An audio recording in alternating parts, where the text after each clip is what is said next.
हमेशा बिछड़ी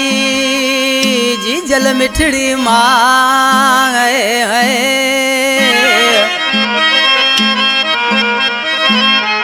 ओ वह हमेशा बिछड़ी जी जल मिठड़ी माँ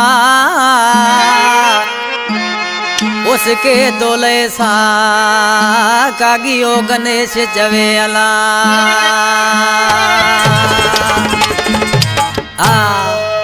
केसर जी सिलेक्शन कई आहे पुराणो शायर जानी बा मखण थे वो कंपनी में साम्हूं वेठो आहे अद सही माँ जो विछोड़ो तमाम हिकिड़ो अज़ियतनाक विछोड़ो हूंदो आहे माँ जहिड़ी का बि दुनिया में हसियत ना ही हूंदी ही शायर ॾिसी चए थो अमड़ तुंहिंजूं ॻाल्हियूं विसारण खां वॾियूं वठी नाव जी जल भल कंहिंखे सॼो वठी नाव जी जल भल कंहिंखे सॼो अमड़ तुंहिंजूं ॻाल्हियूं विसारण खां वॾियूं अमड़ तुंहिंजूं ॻाल्हियूं विसारण खां वॾियूं वठी नाव जी जल भल कंहिंखे सॼो वठी नाव जी जल भल कंहिंखे सॼो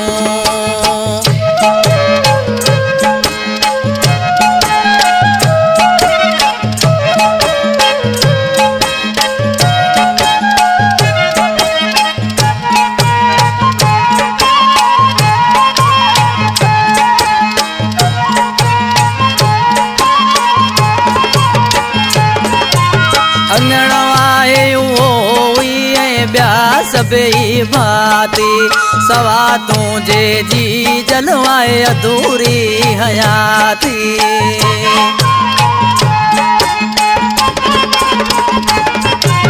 अंगणवाए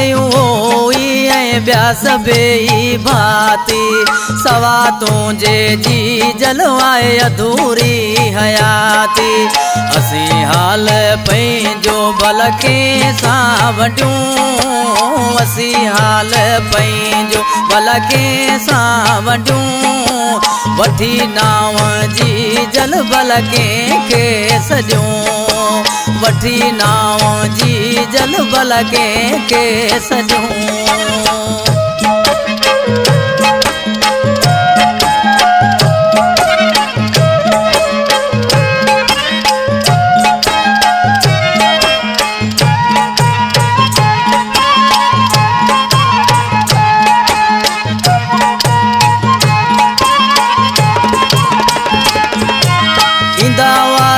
घर दे खुलियल हूंदो दरड़ो आदि मां जी असांखे ॾींदी हुए तूं सदड़ो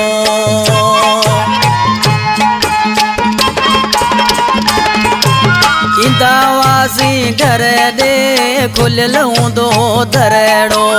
आदि मां जी असांखे ॾींदी हुए तूं सदड़ो उजागन जूं रातियूं कटियूं असां ला तो डिगियूं उजागन जूं रातियूं कटियूं असां ला तो डिगियूं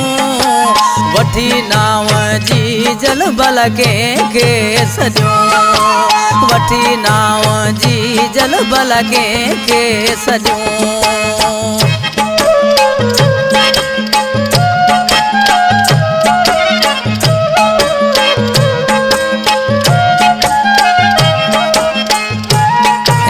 शायर गणेश कागियो असां जानी भा गोठ दोबार जो वेठला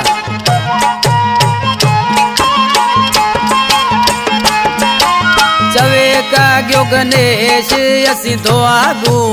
आयूं मौला साईं ॾींदो तोखे सरग में त जायूं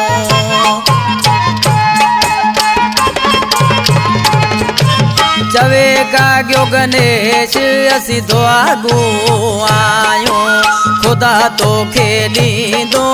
सरग में त जायूं रोई हाल रब जे दर पिया त वॾियूं रोई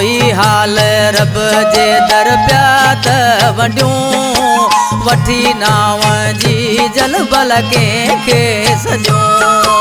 वठी नाव जी जल बल कंहिंखे सॼूं अमड़ तुंहिंजूं ॻाल्हियूं विसारण खां वॾियूं अमड़ तुंहिंजूं ॻाल्हियूं विसारण खां वॾियूं वठी नाव जी जल बल कंहिंखे सॼूं वठी नाव जी जल बल कंहिंखे सॼूं